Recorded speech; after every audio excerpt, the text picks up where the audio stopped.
Hello everyone, I'm giving you a quick flip through of the reading comprehension that my first grader will be using. It is the Big Book of Reading Comprehension Activities, 120 activities. It says for after school and summer reading fun, and this is by Hannah Braun. When you first open up the book, it just gives you title again. On this page there is a letter to parents and teachers. Then you go into your activities, answer keys, and then a skill index and common core correlations at the back of the book. Here it gives you let me open it up, a letter to the parents and teachers, and it talks about Hannah and who she is. She's a formal teacher and a mom of two, and she just wanted to find something reading comprehension for her children. So she has these that go all the way up to 5th grade. Love it. It talks about how you can expand this, talking over with your child, additional questions to answer. If your child is not able to read, how you can help them through this. Because it's about comprehension, you don't really focus too much on decoding, which is perfect for us. Mallory is still learning how to read, but I don't want to frustrate her by forcing her to read something that she's not able to do at the moment. And then you just hop right into your activities. Some things I love about it. It's colorful. Mallory's all about the color, so that's awesome. And then it progresses in difficulty. So it's going to start out fairly easy for your first grader, and then as they go through the book, it gets more difficult. Down at the bottom, you're going to see skills, and it's going to talk to you about the skills. So in these, the skill is using illustration to describe characters, settings, and events.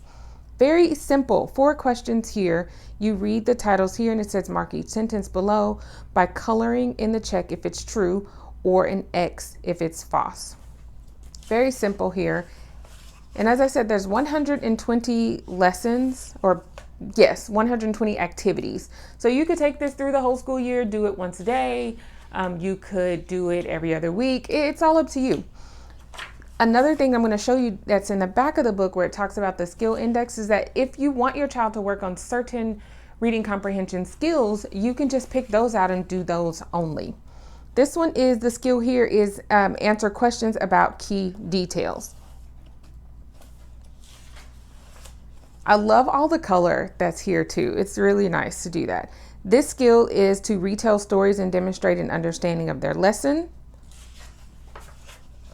So lots of different skill opportunities within the book.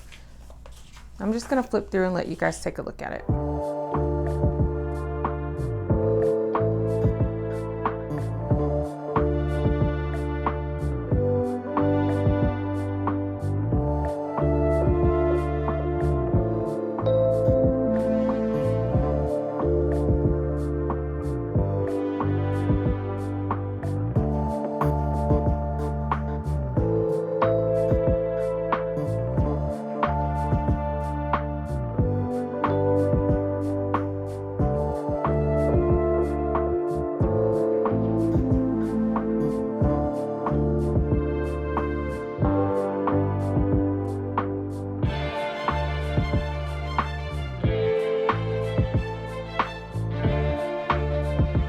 So now we're about halfway through the book, and as you can tell, there's more reading on the pages, more writing that your child would have to do. So in these skills, we are describing characters, settings, and major events. It says put a check by the character who runs into a problem in the story. So who would that be? You would check the box for whoever's running into the problem.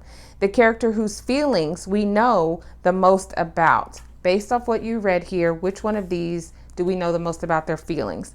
The character whose feelings change, put a check mark there. The character with the most check marks is the main character. Identify feelings in sensory words. And then you go into compare and contrast the experience of the characters.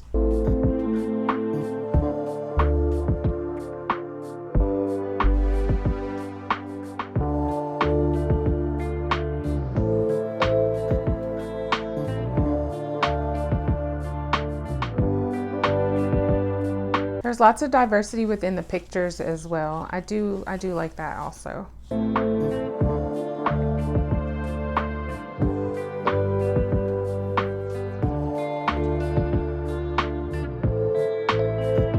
On this skill, we are talking about identify who is telling the story. So that's definitely a more advanced skill for first grade. So as I said, the book does progress in level of difficulty as you go through.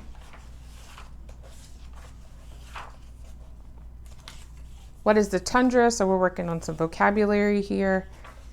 And the skill this one is talking about is ask questions to clarify word and phrase meaning.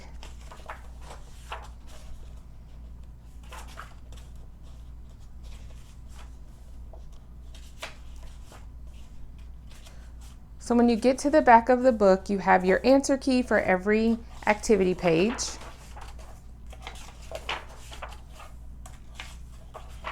And then you go into your skill index and Common Core correlations. So if Common Core is not a thing for you, I think the skill index is really great, because if you want your child to work on describe character, setting, and major events in a story using key details, and you know that that's something they really need to work on, you can go through and do all of the activities that are related to that.